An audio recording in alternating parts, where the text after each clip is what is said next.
మన Indian national flag పట్టుకొని ఉన్న మూమెంట్ నాకు ఎప్పటికీ గుర్తుంటది. 13 years లోనే ఎవరెస్ట్ శిఖరాన్ని అధిరోహించడం అనేది, ఎవరెస్ట్ ఎక్కినాక దట్ ఫీలింగ్ అసలు మనం అది మాటల్లో కూడా చెప్పలేదు. అరే ఇక్కడ ఆపేద్దాం ఇక నేను చనిపోతే కావచ్చు అనే కొన్ని థాట్స్ కూడా వచ్చి ఉంటాయి. పడిపోతే మనం సరే రోప్ కి హ్యాంగ్ అయి ఉంటే ప్రాబ్లం లేదు.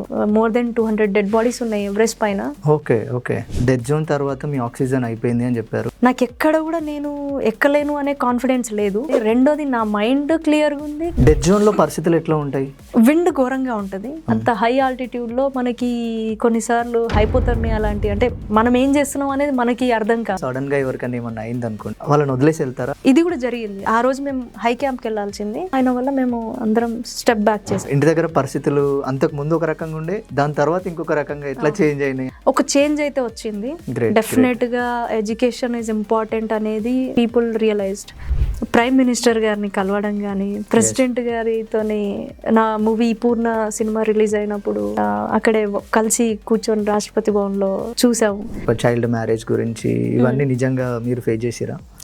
నేను ఫేస్ చేయడం అంటే 7th 8th చదువుతున్నప్పుడే మ్యారేజ్ చేసుకోవడం అట్లా. మా కొందరు ఫ్రెండ్స్ ఉన్నారు, అమ్మాయిలు కూడా ఏదైనా సాధించగలరు, పరిస్థితులు దేనికి అడ్డు కాదు. లైక్ పేదరికం కావచ్చు, కులం కావచ్చు, మతం కావచ్చు, ఏదైనా. ఎవరెస్ట్ వచ్చిన తర్వాత ఒక 13 years లో అచీవ్మెంట్ చేసేసిన తర్వాత ఇంకా కొంచెం ప్రెషర్ ఎక్కువైపోద్ది. మా నాన్న నాకు ఎప్పుడు ఒకటే మాట చెప్పేవారు, ఎడ్యుకేషనే మెయిన్. మాకు అది దక్కలేదు, మేము చదువుకోలేకపోయినా. మీ థాట్స్ ఎట్లా ఉండే అసలు? మీరు ఏం అవ్వాలనుకున్నారు? నేను పోలీస్ ఆఫీసర్. ఆర్ఎస్పీ సార్ ప్రభావం మీ మీద ఎంత ఉంది? ఆబ్వియస్లీ ప్రవీణ్ సార్ లేకపోతే ఈ రోజు నాకు ఈ ఆపర్చునిటీ వచ్చేది కాదు. ఆయన సపోర్ట్ లేకపోతే నేను ఇంత అచీవ్ చేసేదాన్ని కాదు. మీ గోల్ ఏమైనా చేంజ్ అయిందా? సో డెఫినెట్లీ మారింది. టార్క్ లో క్యాంప్స్ ఎట్లా ఉంటాయి?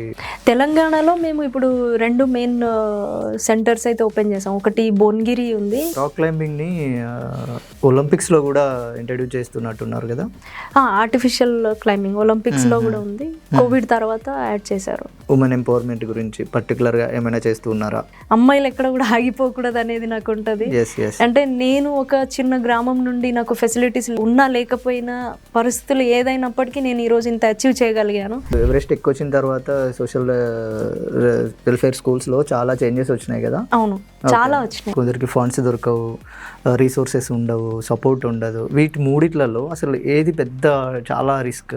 స్పాన్సర్షిప్. ఇప్పుడు అయితే మౌంట్ ఎవరెస్ట్ ఎక్కడానికి ఈజీగా 35-40 lakhs అవుతుంది. ప్రజెంట్ యూత్ కి మీరు ఎటువంటి సజెషన్ ఇస్తారు? ఒక డ్రీమ్ ఉంటే మన ట్రాక్ మారదు, మన కాన్సన్ట్రేషన్ మారదు. అంటే మనం ఫెయిల్యూర్ ని కూడా యాక్సెప్ట్ చేయాలి. ఎందుకంటే